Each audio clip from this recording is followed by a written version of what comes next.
This is Pete Feenstra on Monday the 11th of July in deepest Sutton at the Boom Boom Club, talking to the harmonica hellcat that is Stacie Collins from Nashville. Stacie, it's great to have you here. Hello, thank you, Pete. It's great to be here. Is this your second ever British tour? Yes. And you're building the whole thing around the festival, right? Is it the Americana? Yes. And is that the first time you've done that? Yes.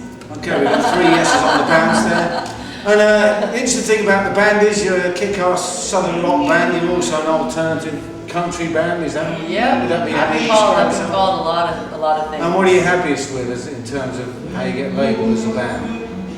Good. Good. Is it good? Is it? I like the great. I like whenever they say we're great too. That's even better. Yeah. But you come from. Is it true to say you're part of a kind of Nashville underground? Yeah. And why is that? I mean, you've got all the kind of Grand Opry old time kind of stuff, and you are more rocky side of things. Yeah, I think we're considered underground because we're not the normal thing that Nashville is really pumping out in the mainstream that people are most aware of. For sure. Yeah. And you got a second album, I believe it is. This is my third record. It's your third record. Yeah. The last one was Lucky Spot. Yeah. Produced by Dan Baird. Yeah. Dan Baird of the Georgia Satellites. That's right. And currently at Homemade Sin now. These days. Yeah. Oh really? Yeah. I got to say, actually, talk about just before we get on to I'll talk about Dan Baird. It's kind of interesting that when he was in the Georgia Satellites, and of course Jason the Scorchers, a kind of got a connection with you, of course. Yes. All those guys actually broke in Britain and Europe before they did in the States. Why do you think that is?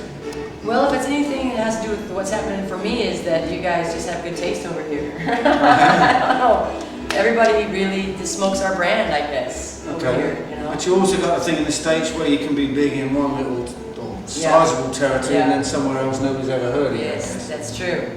So I guess there's a whole thing about coming to Europe or part of Europe and making a splash. Yes, and then going back and then saying, see, these people know what they're talking about. There you go. And you, of course, play harmonica, which is kind of unusual for a bird from Nashville. Don't really mean that. How did you get into that? Well, when I started playing music, I needed to learn how to play an instrument. My dad used to play harmonica. You did? I didn't know him very well, but when I found out he was a musician, and my husband Al and I started working on songs, I just picked it up and it just came naturally to me. Oh, really? But I didn't really get excited about it until I started delving into the old Chicago blues style. You did that? Yeah, okay. And that combined with electricity. When I plugged in, got my Fender Basement amp and a custom-made A-static mic, plugged it in. Worked on the tone. Oh, baby. Yeah. So that's kind of groundbreaking. Yeah. And the album, we must talk about it now because I just mentioned. Sometimes you got to what? Sometimes Do you what got you it. got to do. And for anybody who hasn't heard the band yet, what's on there? What can they look forward to? Wow. Style. It's just a hard driving sort of honky-tonk rock and roll with some dirty, raunchy blues. It's kind of like Stones fried rock and roll. Does what it says on the tin, kind of thing. Yeah. And is that the kind of stuff you can play around Nashville and when you tour in the States? I just do what I do. We have the luxury of being able to play anywhere because our music crosses genres. It crosses genres and there's no place that I can't go where I can't find a gig because there's just, it's so eclectic, but yet it's all still from the same, And on the rock side of things, who are your kind of major influences? From rock? If any.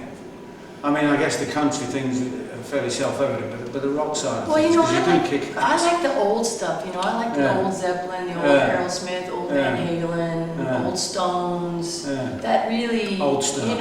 rootsy rock and roll that just, kicks ass. It's something that's got some heart and some balls. And you still get it on the radio in the States, I guess. Yeah, radio's been good, they One of the amazing things over here actually is that there isn't a lot of radio, yet we seem to keep getting great bands like this playing in the clubs and people come out and see them, which is great, Well, it seems like these days for music that's kind of the only way to make a living these days is to tour. It's come full circle, the whole thing. Which is kind of how did you ever first hook up with Dan Baird, who produced the last but one album?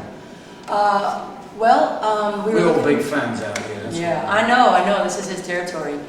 He's produced my last 2 records and basically we were looking for a producer, and we started listening to some records, and really liked what he was doing with the other acts that he worked with, and got in touch with him, and he came out to see me at a show, and he said, "Where do I sign up? I think you're great. I'd love to help you make a record." And what did he bring to the band? I mean, in terms of making the album, did he come in with some ideas you hadn't thought of? How much time do you have, man? I mean, the guy's brilliant. Very creative. Yeah, he's super strong in pre-production. Yeah. Did you do a lot of that pre-production? Yeah. On the second record, we had more time. Unfortunately, both times we recorded, we didn't have a big budget or a lot of time. No, a lot of people don't. Which could kind of work out in your favor. You got to nail it down. Yeah, if you don't have a lot of money, you can't really screw it up too badly, because you know, you got to get in there. And so what we did is we would go into the studio. You know, we'd do a little pre-production a couple of days before. You know, basically just go in the studio and press play, and so everybody played at the same time. And you did? Yes. A lot more bands seem to be doing that now, which is great. I think that's the only way to go.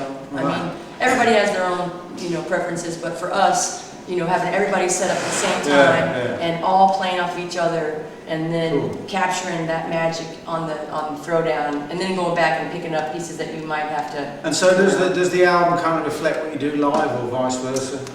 Well, I would love to say it does, but everybody that I talk to says that the live show is just it's hard to capture what that energy is on stage and the confines of a studio. Okay, well, we're going to enjoy tonight, which is the Boom Boom Club in Sutton. Tomorrow we get the Beaverwood in Chislehurst. I think you've got a few more around the country. I do, yeah. When's the festival? We just played it. It was a couple of days ago. Well? Yeah, it rained like crazy and hailed, but it's only rain, The show still went on, everybody's still. All right, it's great. We hope to have you back soon. Go out and see the band. The album, one more time, is called Sometime You Got It. Is that right? Yeah. What's the name of the label?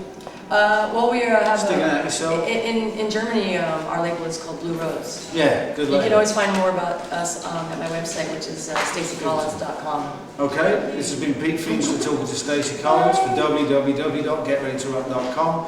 Thanks to Anne Pioton on the camera, and good evening. Thanks.